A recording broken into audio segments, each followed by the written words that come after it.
Welcome everyone. This is our first case study for the DNA Testing in Practice module series. The focus of this case study is around weight gain, metabolic abnormalities and vitamin D. As practitioners, we need to act like a detective. We need to collect the facts, and this includes collecting a thorough case history, finding out about the symptoms and what that patient is going through. We also need to connect the dots. Particularly for complicated patients, this can be difficult, but the more information you have, the easier it is to do this. We also need to come up with a plan or a treatment strategy.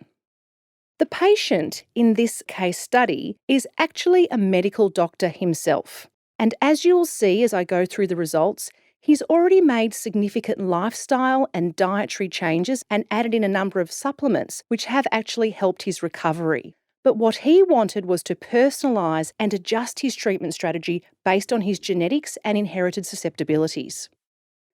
This person is a 47-year-old male. His main issues were weight gain, particularly that visceral adiposity, so that weight around the middle, and he really had issues with this about 18 months ago. He also had high blood pressure, high cholesterol, high blood sugar and fasting insulin, and high homocysteine. The results and investigation showed a blood sugar of 5.8. He also had fasting insulin, which was high, ranging between 25 to 30. In addition, when it came to his nutrients, he had suboptimal vitamin D, and it really didn't come in higher than 70 nanomole per litre. And this was despite taking 5,000 IU of vitamin D per day, and he'd been doing that for about 2 years. In relation to cardiovascular risk markers, he had low HDL and raised total cholesterol coming in at over 6, and his homocysteine was around about 15, so definitely high there as well. Looking at signs and symptoms, he had that central adiposity, so that weight around the middle, and he also had extra fat mass, not just around the belly, but also in the breast or pectoral region, so possibly some signs of estrogen dominance or hormonal imbalance, and he reported having fatigue. The patient's family history was quite significant in that both his parents had hypertension and his father died at 38. Now, this was of unknown cause, but it's likely that it was due to cardiovascular disease or some kind of cardiovascular issue. The medications that he was on included testosterone, as well as medications for his blood pressure, as well as a statin. Looking at diet and lifestyle, he is a vegetarian, but he does eat eggs. He has a bulletproof coffee in the morning with MCT oil. And then aside from eggs, he also has pea protein and whey protein and smoothies. He's given up gluten and he now makes chapatis with buckwheat and coconut flour. So he is Indian. He uses ghee and rice bran oil. Now with rice bran, we know that it actually has compounds that helps absorb cholesterol and also tocotrienols, which can be converted into vitamin E. He has lots of fruit and vegetables. He chooses low GI basmati rice and he does avoid Indian sweets, fried foods and any plain flour recipes. So he had already done all of this before coming in to see me, and this is why I said he'd made significant lifestyle changes. In addition, he also focuses on alkalization, and with this he has Bassica powder. Moving on to supplements, he's taking NAC, L-carnitine, alpha-lipoic acid. He's also having curcumin, fish oils. He's on a herbal mix to actually help with his blood sugar, a B complex, CoQ10, K2, minerals and vitamin D. So as I said, he's already brought in a number of supplements to his treatment plan. The patient's short-term goals were to reduce his weight, reduce his cholesterol and blood pressure, and improve his vitamin D status. So what do we think is going on here? I think it's quite obvious when we look at these particular metabolic markers. He has some major metabolic abnormalities with results indicating high blood sugar and insulin. The family history is a major concern. Possibly he had a poor diet in the past before making these changes. There's obviously the cardiovascular risk markers. With the nutrients, there's suboptimal vitamin D. He's overweight. And we know that vitamin D actually is associated with increased inflammation as well as overweight and obesity. So this could be a possible link here. And this brings up questions regarding his lifestyle.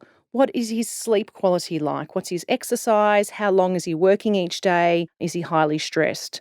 Again, these are things that he has addressed. He now sleeps 7 hours a day. He's reduced his workload. He's only working 4 days a week. He practices meditation and is also trained in teaching meditation.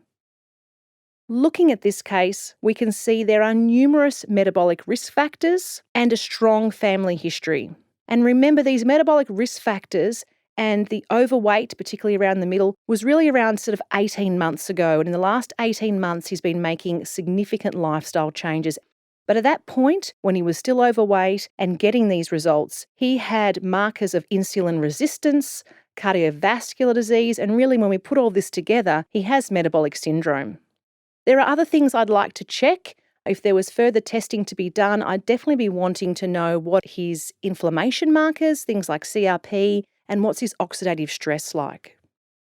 So now we are going to look at the patient's genes. Looking at his genetic profile, there are some genes that have been associated with increased risk for high blood pressure, specifically AGT or angiotensinogen. We can see that he's heterozygous, so this could slightly increase his risk of high blood pressure. In addition, he is heterozygous for MTHFR, CT at the 677 position, and AC at the 1298 position. And we know that compound heterozygous for MTHFR actually have about a 50% reduction in enzyme activity, and this is associated with higher homocysteine as well as high blood pressure. And actually in Module 3, I showed you a paper suggesting that those that have these particular genotypes, if they increase their vitamin B2, remember that's the cofactor for MTHFR, this helps support MTHFR activity and can possibly even reduce high blood pressure. When we're thinking about risk for high blood pressure, ACE is also another gene that has a SNP that's been related to high blood pressure, but we don't actually have the results for that one.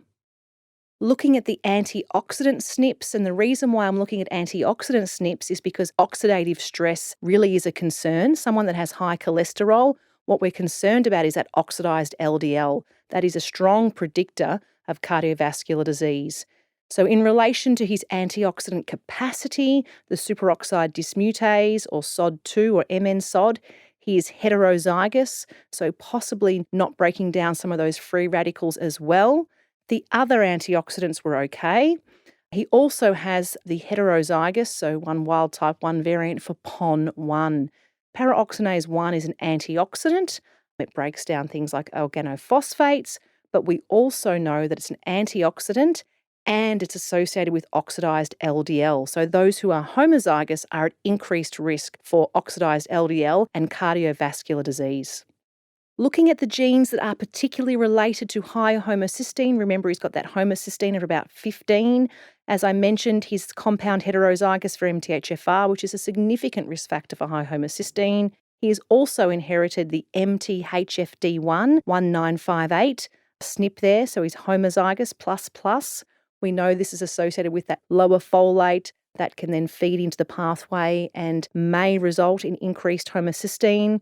And then he also has SNPs in MTR and BHMT. Remember, these are the genes that convert methionine to homocysteine, so directly involved in homocysteine levels, and he's heterozygous for those.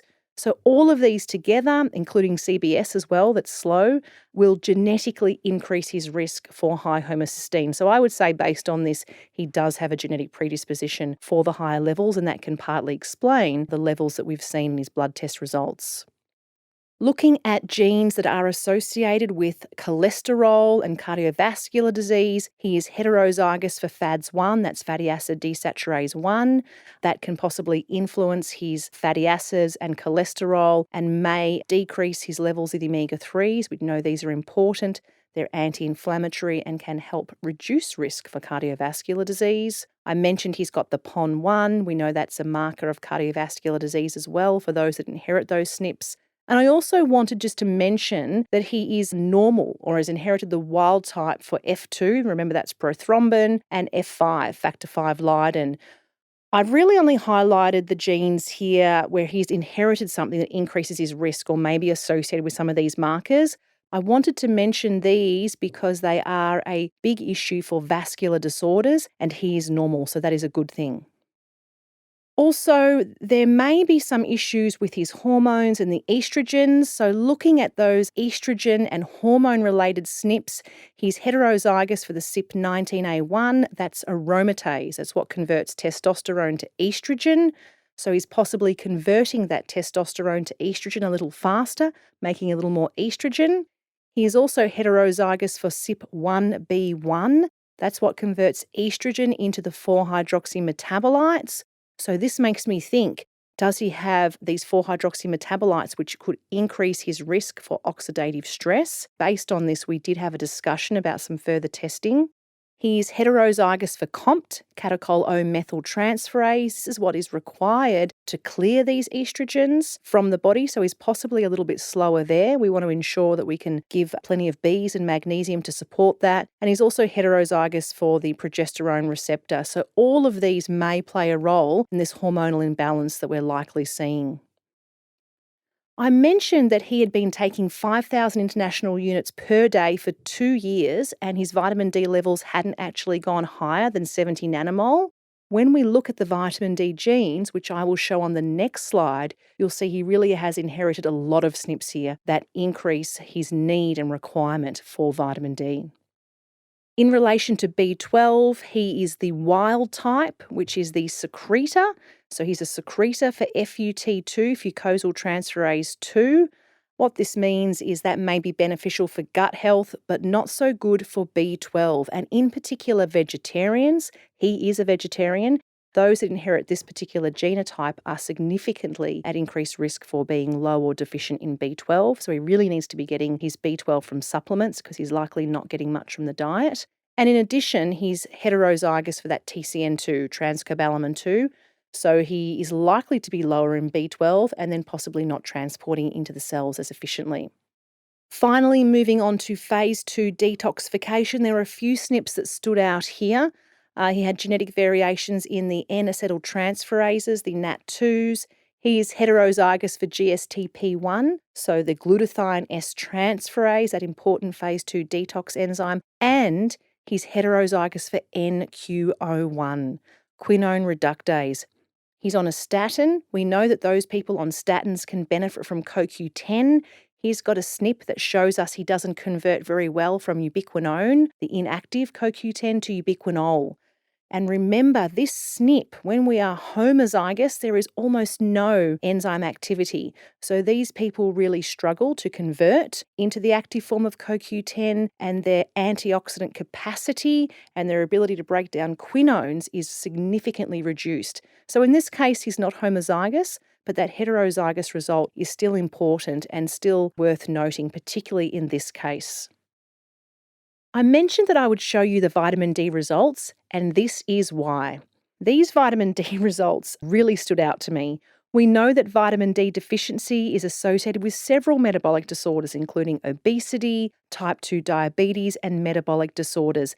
Now, I'm not saying that this is a cause of all of his sort of abnormalities, but I do think it's important that we address this because we know there is a strong link with vitamin D and a lot of the things that are going on in his body. Looking at the first gene, DHCR7, or 7-dehydrocholesterol reductase, this is the enzyme that converts 7-dehydrocholesterol into cholesterol. It's the final step to make cholesterol. In this case, we can see that he has inherited the wild type, and this is shown to be associated with less vitamin D, but more cholesterol. So remember, he's got high cholesterol. This could be a possible cause. And he's got lower vitamin D. So this helps explain part of that. In addition to this particular result, when we're looking at these vitamin D related genes, he is homozygous for the CYP2R1, the CYP27B1, the vitamin D transporter, the GC, as well as the vitamin D receptor. All of these saying to me that he is likely to have lower vitamin D, may not transport as well, and then may not actually use the vitamin D as well. If it's not binding as well to that receptor, they're not binding and activating all of these genes that vitamin D is involved in regulating, many of those involved in the immune system and regulating our inflammation. Down the bottom, we have CYP24A1. He's heterozygous, and this means he may be breaking down his vitamin D a little faster. So all of this together says to me that he is at increased risk for low vitamin D, and he definitely needs a higher amount of vitamin D compared to someone else who inherited more of the wild types or the genes that are associated with higher levels. And this partly explains why he has been on such a high dose, or what I think is a high dose of vitamin D for so long, but he can't get above that 70 nanomole, and this really explained that. So based on his genetic results, we really wanted to work on his vitamin D levels, so we want to increase the dose of vitamin D. I also spoke to him about adding in plenty of cruciferous vegetables, which he'd really already been doing, and considering sulforaphane because this may actually help support the vitamin D receptor. We talked about balancing hormones, particularly reducing xenoestrogens, avoiding plastics, BPA, or all of these other things that might be influencing his estrogen levels, and to continue with the B complex because this is important also for his neurotransmitters, but also clearing the estrogens. And when it came to weight loss, there's no doubt that his diet was already helping, but continuing with that and also increasing his physical activity. Also, I'd just like to mention in relation to the hormones, I did also talk about things like calcium D-glucarate, but what I suggested is to actually go on and do some further testing, looking at the estrogen levels and in particular his metabolites before adding in any of those kind of supplements. So specifically, what adjustments did he make? Well, he then had a 600,000 IU intramuscular vitamin D injection.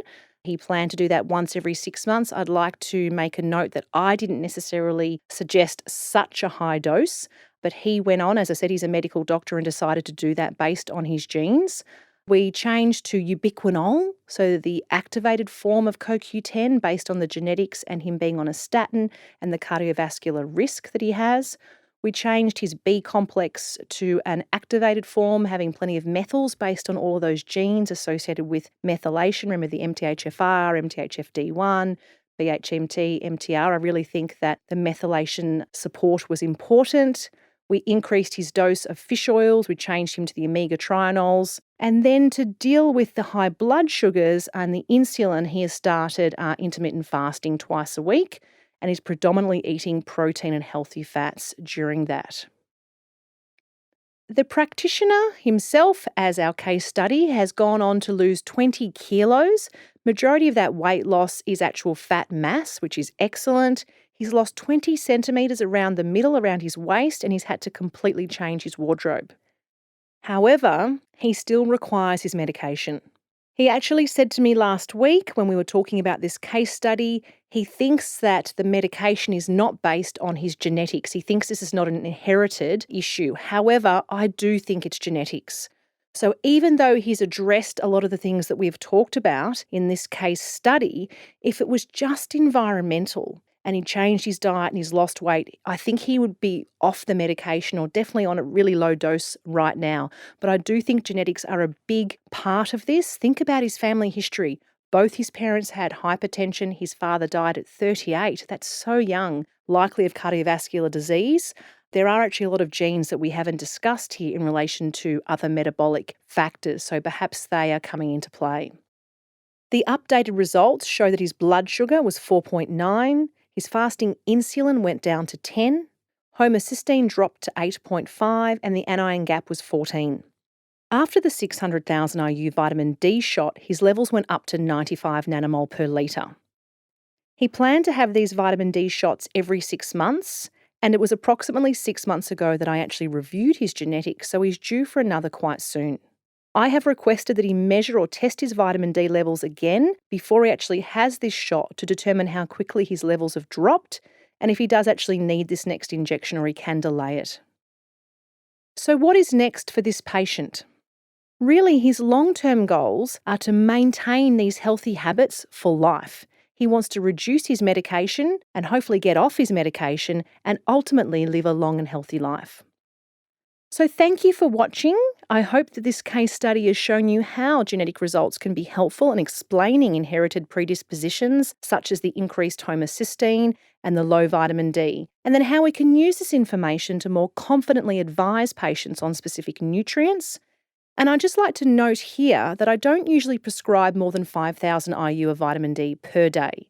But based on these genes, I did suggest a higher dose, around 10,000 IU a day, and then asked him to monitor his levels in about 1 to 3 months' time. He went on to decide to have the high dose injection, and it has worked for him. But what we really need is to continue monitoring his levels and his labs to see if he can come off his medications. Again, I'm not saying that vitamin D is the cause of his metabolic syndrome, but there is sound research that does show the strong links with vitamin D and metabolic disorders. So I do think this is extremely important and it may help with his overall recovery.